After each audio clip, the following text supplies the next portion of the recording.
There are 5 different ESP32 variants available today, and if you have ever searched for an ESP32 to buy, you already know how confusing it gets. Original ESP32 S2, S3, C3, C6, which one do you actually need? In the next 5 minutes you will know exactly which ESP32 is right for your project. No confusion, no wasted money. Welcome to Circuitcrackers, where we break down electronics the way it should be taught. Subscribe and hit the bell icon. Now let us get straight into it. First, let us understand one thing clearly. All ESP32 variants are made by Espressif systems, they all support Wi-Fi, they all work with the Arduino IDE and ESP-IDF framework. But each variant has a different processor core, different features, and is designed for a different type of project. Choosing the wrong one means either overpaying for features you do not need, or underpowering a project that deserves better hardware. Let us start with the original, the ESP32. This is the one that started everything. It has a dual-core X-Tensor LX6 processor running at up to 240 MHz. It supports both Wi-Fi and Bluetooth Classic, as well as Bluetooth Low Energy, making it the only variant in the ESP32 family that supports Bluetooth Classic. It has 34 GPIO pins, multiple SPI, I2C, and UART interfaces, a built-in Hall effect sensor, and capacitive touch pins. The original ESP32 is the most powerful general-purpose variant in the family. If your project needs Wi-Fi and Bluetooth simultaneously, or if you need maximum GPIO count, or if you are running tasks on 2 cores in parallel, the original ESP32 is your board.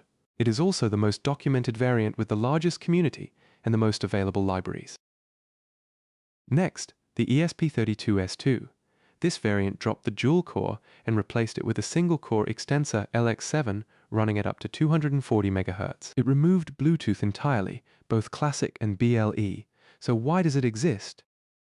The ESP32 S2 was designed specifically for low-power Wi-Fi only applications. It introduced native USB support, meaning it can act as a USB device directly without a separate USB to serial chip. It also has more GPIO pins than the original, up to 43, and improved security features including RSA 3000 and 72-bit hardware acceleration. Use the ESP32 S2 when your project needs Wi-Fi only with no Bluetooth, requires native USB functionality, needs maximum GPIO count, or is security sensitive. It is also cheaper than the original ESP32, making it a good choice for cost-optimized Wi-Fi only products. Now the ESP32 S3, and this one is the most capable variant in the entire family. It brings back the dual-core X-Tensor LX7 at up to 240 MHz, faster than the original LX6 cores. It has Wi-Fi and Bluetooth 5.0 with BLE, but no Bluetooth Classic. It also has native USB support like the S2. But the real reason the S3 exists is AI and machine learning at the edge. The S3 includes dedicated vector instructions for neural network inference, making it significantly faster at running machine learning models compared to any other ESP32 variant. It has 45 GPIO pins, supports PSRAM up to octal mode for large memory applications, and has an LCD and camera interface built in. Use the ESP32 S3 when your project involves machine learning, computer vision with a camera module, large memory requirements, high-performance dual-core processing, or when you need Wi-Fi and BLE together with native USB. This is the premium choice, and it is priced accordingly. The ESP32 C3 is where things get interesting for a different reason. This is the first ESP32 variant built on a RISC-V core, specifically a single-core RISC-V at up to 160 MHz. It supports Wi-Fi and Bluetooth 5.0 with BLE. It has 22 GPIO pins and native USB serial support. The C3 is designed for cost-optimized, low-power I/O2 nodes where you need Wi-Fi and BLE, but do not need high processing power. It is one of the cheapest ESP32 variants available, and its RISC-V architecture makes it attractive for developers interested in open-source processor design. Use the ESP32 C3 when you're building simple IoT sensors, smart home nodes, battery-powered devices, or any application where cost and power consumption matter more than raw processing speed. Finally, the newest member, the ESP32 C6.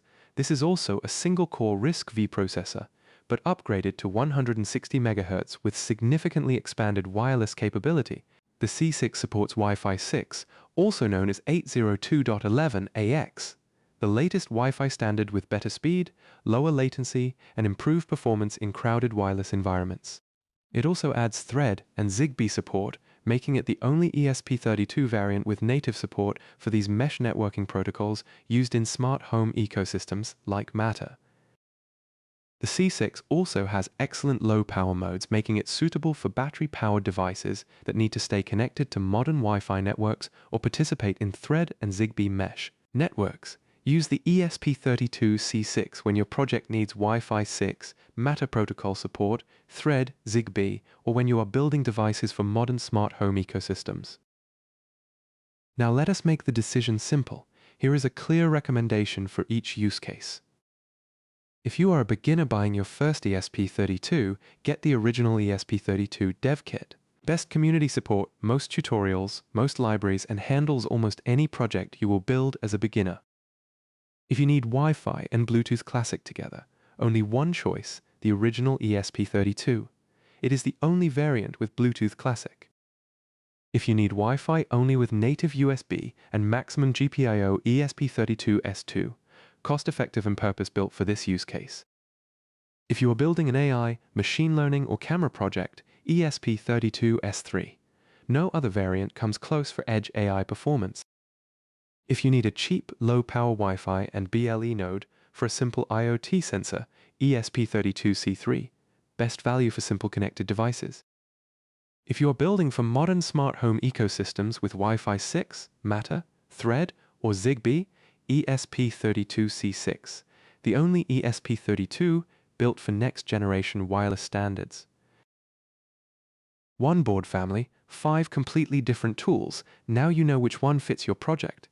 Drop a comment below. Which ESP32 variant are you using, and what are you building with it? If this video helped you, hit the like button and subscribe to Circuit Crackers for more new electronics video every week. Share this with someone who is confused about which ESP32 to buy. You might save them from making the wrong choice. Until then, keep building, keep learning, keep cracking circuits.